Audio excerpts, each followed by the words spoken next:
most people, their associations are to avoid anything that's uncomfortable. But it's so illogical, because when you look at comfort and you look at success and progress and the feelings of accomplishment and of getting past certain hurdles in terms of like how you feel about life, a lot of those are connected to discomfort. Like, discomfort is your friend. A lot of people say, oh, I just want to they're kind of dabbling in the idea of improving themselves. And the real way to do it is you got to write down what the you want and then go after it. Because otherwise you live in sort of a wishy-washy world. You know, if you decide I'm going to get down to bang, I'm going to do this, I'm going to run a marathon in less than 5 hours, I'm going to, whatever the it is, you got to write that shit down and go for it. There's been many days where I didn't want to work out. I just didn't feel like I had the energy, and I just forced myself. And I think there's very few people out there that know how to force themselves. That's a learned skill. It's that kind of discipline and focus. You have to have like real rigid requirements of yourself, where you don't allow yourself to back out of things and you don't allow yourself to slack off. And I don't think people put those kind of requirements on themselves as if it is a daily principle of life, like what you must get done. You must brush your teeth, you must exercise for 45 minutes. And if you did that, I think you'd be healthier and happier, and your body would perform more smoothly.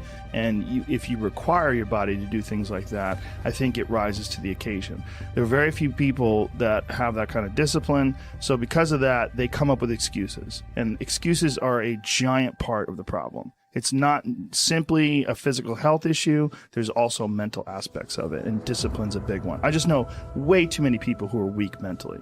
And I can't just chalk it off to only, their physical, the way they physically feel, because I felt like shit 100 times, and then I worked out, and then I felt way better.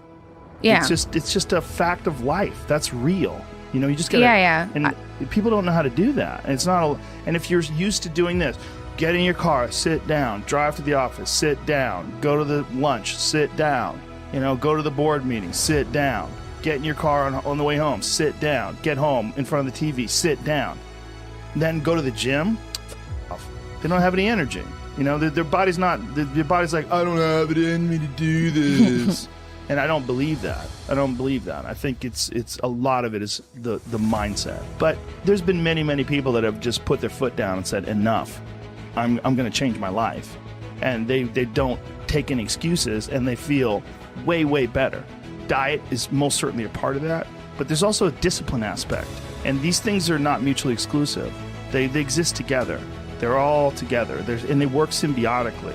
The way your mindset affects the choices you make with your diet, and the mindset also affects the choices you make in terms of like whether or not you require yourself to exercise. And I think these are critical aspects that people like to gloss over, or they like to make excuses about. And they get very angry if you don't accept those excuses. And that's a sign that they're trying to enforce this standard and this idea and push it on you and give themselves an excuse. It's one of the reasons why they get angry. It's one thing if someone has a legit physical issue like you do, but there's a lot of people who do not. They just have poor diet choices, they have a sedentary lifestyle, and they have the momentum of this sedentary lifestyle that's holding them back. They're accustomed to being lazy.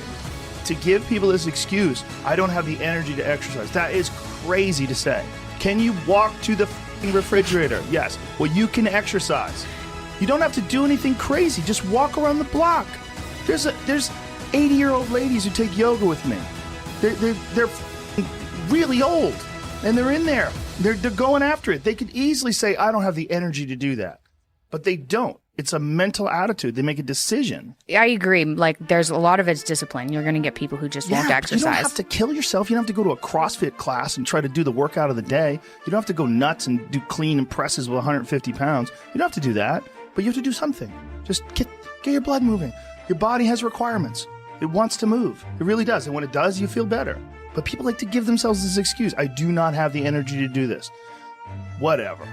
If you decide that, that's true. But if you watch a motivational video, there's 100 of them on YouTube, thousands even. Go watch one, you'll get fired up. You're like, and I'm going to jump some rope. You jump some rope, you do something. Just do some push-ups, do something, do some body weight squats. You'll feel better. But it's also like learning that and having that as a part of your daily life. You can do it. There's a lady who's like 450 pounds that takes yoga with me. She's enormous. She's in there. Which is probably really embarrassing. Very hard to do. Yeah. You know, and she's in there. Anyone could do it. We can do it. And again, I'm not saying do what Michael Phelps does. I'm just saying just do something. Got to do something. We have up lifestyles. Yeah. The lifestyles that people have are just, the human body is not designed to sit down all day, and it's certainly not designed to be stuck in traffic and be in an office and just be, fluorescent lights and just sitting there in front of a computer monitor watching your soul get sucked through the LCD screen. It's crazy. If you make furniture for a living, and you feel a great satisfaction out of that, and you sell that furniture, look, man, making furniture feels good. If you can do that, you could cut those corners perfectly and sand everything down nice and stain it, and then it's done, and you get this satisfaction, and you sell it to someone, and that pays your bills. That is infinitely more satisfying than being stuck in some cubicle working for someone that you don't want to work for, having to have these stupid fucking office meetings, talking to people in human resources, sitting down with your supervisor where they evaluate your job performance, and you're not really, you really need to be enthusiastic about this company. This company is your future. This kind of like kill me now. There's a lot of people out there that would way rather do something else, and I hope they understand that they can. I didn't start out thinking this is going to replace my income. This is going to be, I just did it as a passion project. And I think if people have a regular day job, if you could just find one thing that you do as a passion project and just keep building on it, just keep watering it, keep adding fertilizer, keep giving it attention, keep giving it focus, and you can escape. You can escape, and you can be self-serving. You could be okay. And people that are trapped in bad situations, one of the problems is you feel like this is your future. You feel like and you can't get out of that. There's no hope. There's no light at the end of the tunnel. There's no rainbow. And if you feel like that alone can be incredibly defining and limiting. But if you look at yourself objectively and say, okay, I kind of am here. I'm in credit card debt. I'm working in a shitty job. I don't like what I'm doing, but I have some ideas. I need to feed those ideas. I need to feed them and water them, and I need to set aside a certain amount of time every day to just try to make those things happen. You can do that. The thing that makes people the most sad in life, and I already have a couple of friends my own age who are there, is the regrets, right? They're not sorry they failed. They're sorry they didn't try. And the funny thing is, some of them are only 50, and they think, okay, my window to try is already gone, which is wrong too. But folks, you will be so happy. There's so many things that have happened in my life because I got my first talk radio show job. I was a reporter. I covered this story. There was some big guy showing up at the local radio station. And as I was leaving, I wrote a letter to the program director to say, thanks for having us. And I thought, do I mail this? Do I not mail it? Do I mail it? And just, I closed my eyes and I mailed it. He called me 2 days later. So you want a job? What if you didn't send that letter? It's so stupid. The little things that your life can hinge on. But if you don't do them, you don't give fate an opportunity to intervene. I think here's an important thing, too. Failure is important. It is important. I think failure teaches you things that you don't learn from success. I think failure gives you an opportunity for self-examination. It also gives you a feeling that is very uncomfortable. And that very uncomfortable feeling helps you grow. That when you feel like you screw something up, like when I've had bad podcasts, my podcast has always gotten better afterwards. When I've had bad stand-up sets, I've always gotten better after that because those bad sets motivate you. They give you a perspective like, hey, here's some clear examples of where you up. Yeah, what not to do. Yeah, don't look at these failures as like proof that you suck. Look at them as opportunities for growth. Look at them as opportunities to be motivated to do better. If you hate your job, that is like nature telling you to try something different. And it's motivating because the motivation is you might not have to do that soul-killing job anymore. Well, if you look at someone who's doing really well, like say if you focus on like Kevin Hart or someone like that, some very famous and successful comedian, all you see is him now flying around private jets, wearing a new pair of sneakers every day, driving around in Bentleys. You just see that.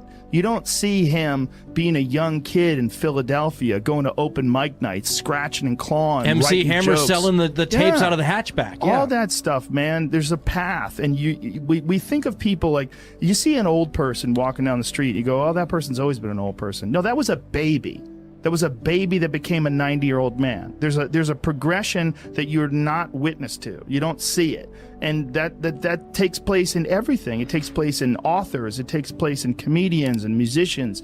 There is a starting point, and then with time and focus, and as long as you reevaluate and reassess and constantly objectively look at what you're doing and then pursue it with passion and focus, you get better at things.